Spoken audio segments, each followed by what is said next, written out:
Okay, ladies and gentlemen, tonight I'd like to talk to you about one of my favourite films. And it's a film, when I was watching it for about the third or fourth time, that I realised that there was a very different way that it could have been interpreted rather than the obvious story it presented.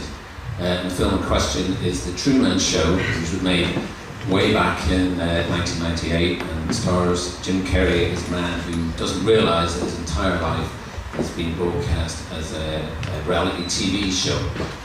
It's directed by Aussie director Peter Weir, who's most famous for the haunting film Picnic at Hanging Rock and Dead Poets Society. Written by Andrew Niccol, who's most famous for the sci-fi thriller Gattaca, and stars Jim Carrey, who's marked departure from his usual funny man role. He stars as Truman Burbank, who seems to be living the ideal all-American life, loving wife, comfortable job, best friend who's always there to share a beer, but doesn't realise that his life is actually a lie. He's actually been adopted by a media corporation just so that they can secretly turn his entire life into a rolling 24-hour TV show.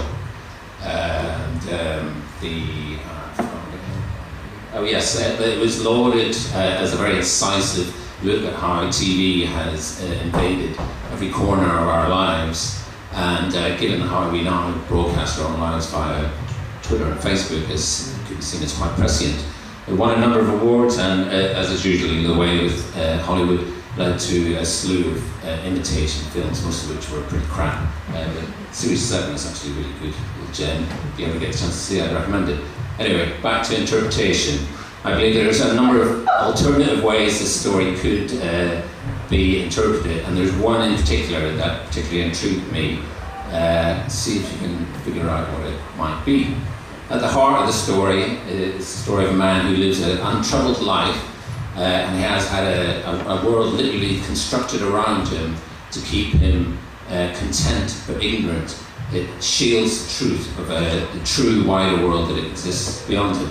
This world has been put together by one man, one producer, who works very hard to maintain Truman's faith in his existence and make sure that he's not tempted to lift the veil that has been so perfectly draped over his eyes.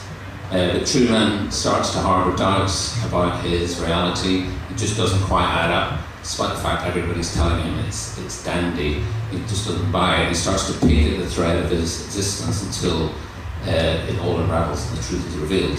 Now, it's a bit late for this, I understand, because I just told you the whole film, but I didn't check on the internet for the statute of limitations on spoilers, so they said 5 years at most. I'm in the clear.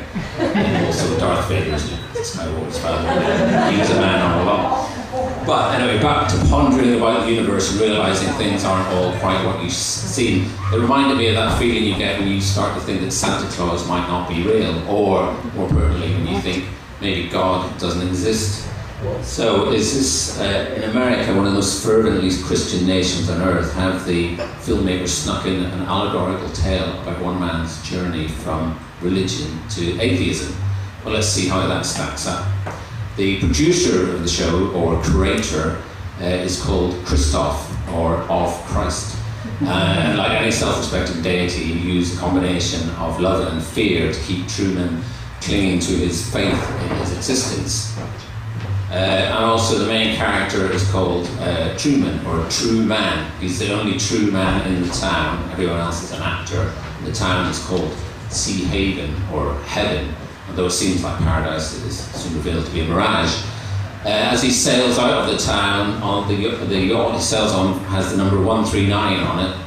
Trust me on this one, because that's the best Google images to do for me.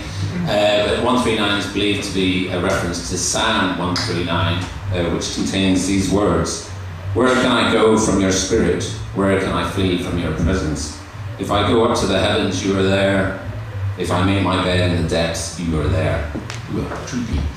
And in the last scene, Truman finally gets to have a conversation with Christoph, who by this stage is just a booming voice in the sky. And when he asks Christoph who he is, he says, "I am the creator of a TV show that gives hope and joy to millions of people." But he also warns them that there's no more truth out there in the real world, but in this world, you're safe from fear.